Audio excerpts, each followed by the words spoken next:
अस्सलामुअलैकुम एवरीवन, कैसे हैं आप सब लोग। उम्मीद करती हूँ सब खैरियत से होंगे। सो दोस्तों, आज का वीडियो बहुत ही ज़्यादा मज़ेदार होने वाला है क्योंकि आज हम देखने वाले हैं वही गधी मीडिया के बिकाऊ रिपोर्टर्स, बिकाऊ एंकर्स। जी हाँ, आज हम देखने वाले हैं आलोक शर्मा ने बोलती बंद कर दिया है अंजना ओम कश्यप जी का। तो फिर चलिए वीडियो को करते हैं फटाफट स्टार्ट।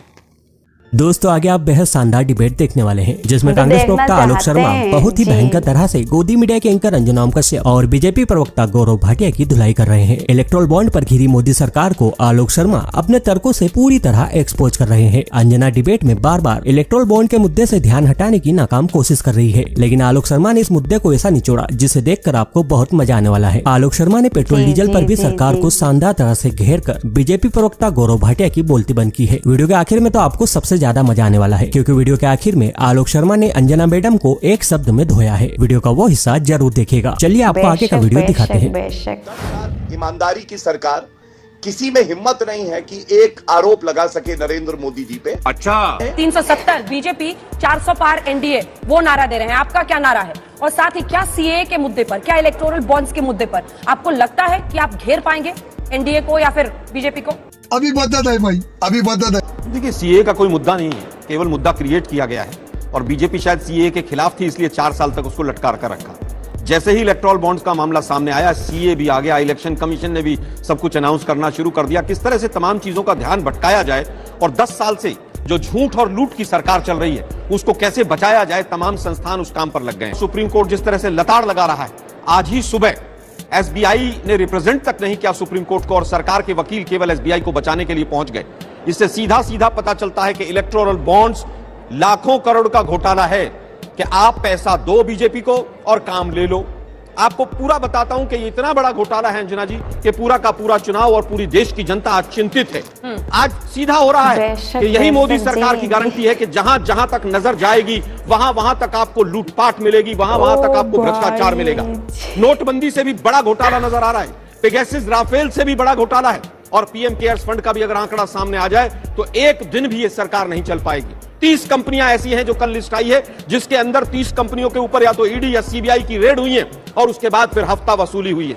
ये जिस तरह से एक थानेदार एसएचओ हफ्ता वसूली करता है उस तरह से हुआ। ये जो लिस्ट आई है, हम 3 महीने चाहिए, 4 महीने चाहिए और उसके बाद एक दिन में लिस्ट दी और उसमें भी 3500 के करीब बॉन्ड जो है वो छुपा लिए। उसके बाद जो यूनिक आइडेंटिटी नंबर है उसको छुपा लिया। सुप्रीम कोर्ट ने आज फिर लताड़ लगाई है कि हमें पूरी की पूरी डिटेल्स दीजिए।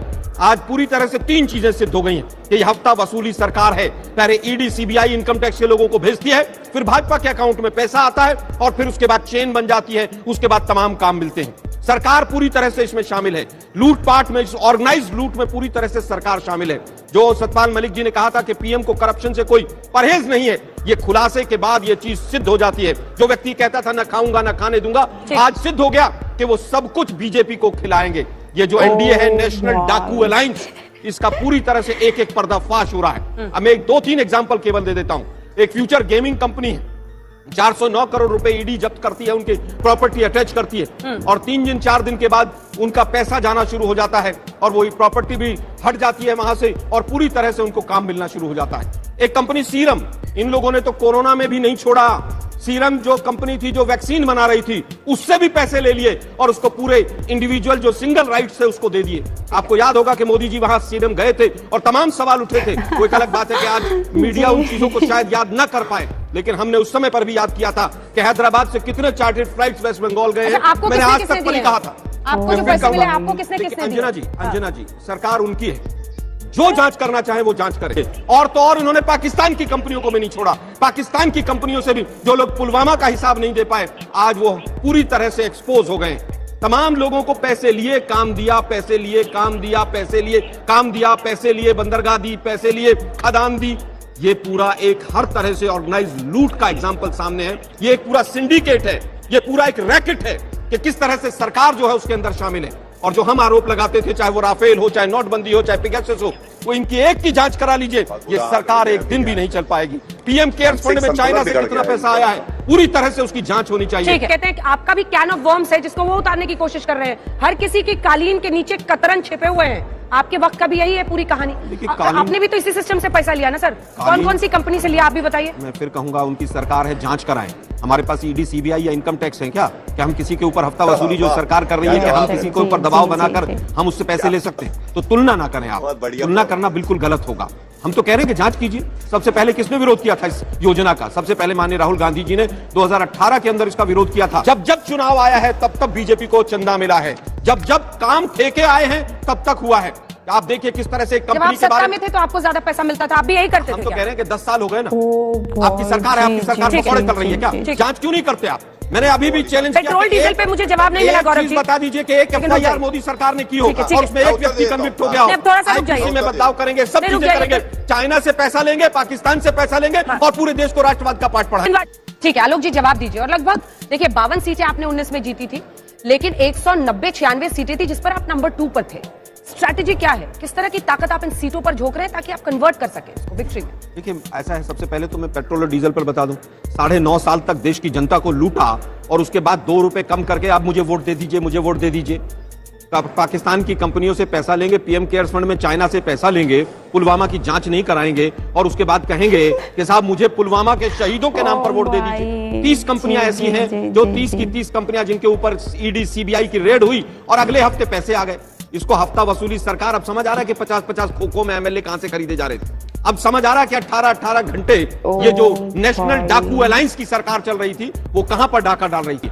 सुप्रीम कोर्ट ने आज भी फटकार लगाई है, 3500 के करीब बॉन्ड छुपा गए। 2018 से 19 चुनाव का समय था, 18 में भी 19 में भी, क्या मित्र मंडली के बॉन्ड तो नहीं थे वो? सुप्रीम कोर्ट फटकार लगाता है, उसके बाद भी ये निर्लज्जता के साथ सरकार कहती है कि उसने ऐसा किया था, उसने ऐसा किया था। अरे भाई आपकी तो 56 इंच की सरकार है, पकौड़े चल रही है सरकार, जांच कराओ ना। 2014 के बाद बार बार पूछता हूं एक जांच पूरी हुई हो तो बताइए मुझे। 2,76,000 करोड़ का घोटाला हो गया। अरे ताबूत कांड वालों, 10 साल हो गए आपको, ताबूत कांड वालों कम से कम जांच तो करा लो। जिस दिन राफेल की जांच होगी तमाम मित्र मंडली जेल के अंदर चली जाएगी। जिस दिन जांच होगी अडानी के तमाम शेयर्स की पूरी तरह से, एसबीआई के और तमाम जो डायरेक्टर्स हैं और सेबी के डायरेक्टर्स हैं, जब उनके ऊपर जांच होगी तो पता चलेगा कौन जेल के अंदर है और कौन जेल के बाहर है। आज भी आप जनता को मूर्ख समझ रहे हैं, आज भी आप छुपाना चाहते हैं सब कुछ, सुप्रीम कोर्ट को भी बरगलाना चाहते हैं। याद होगा पिगासस और राफेल में भी जिस तरह से एफिडेविट दिए गए और किस तरह से शनिवार और इतवार को एक केस के अंदर एफिडेविट को बदला गया। लेकिन दुर्भाग्य है कि उस समय के जितने तमाम सुप्रीम कोर्ट के चीफ जस्टिस और कई जजेस थे, नोटबंदी को भी ठीक ठहरा गए, राफेल की भी जांच नहीं होगी। कोई राज्यसभा चला गया, किसी को कहीं पर कुछ मिल गया, कोई किसी कमीशन में चला गया। जिसने चिदम्बरम साहब के खिलाफ ऑर्डर पास किया उसको वो एक कमीशन का वो चेयरमैन बन गया। आज पूरी तरह से मैं कहूंगा 2 मांगे हैं कि चंद्रचूड़ साहब को तुरंत सुरक्षा दी जाए, जज लोया वाला हाल ना हो जाए इनका कहीं, कि कहीं पर कोई दुर्घटना ना हो जाए।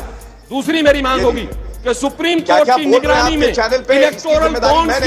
इलेक्टोरल बॉन्ड्स की जांच होनी चाहिए, सुप्रीम कोर्ट की निगरानी में।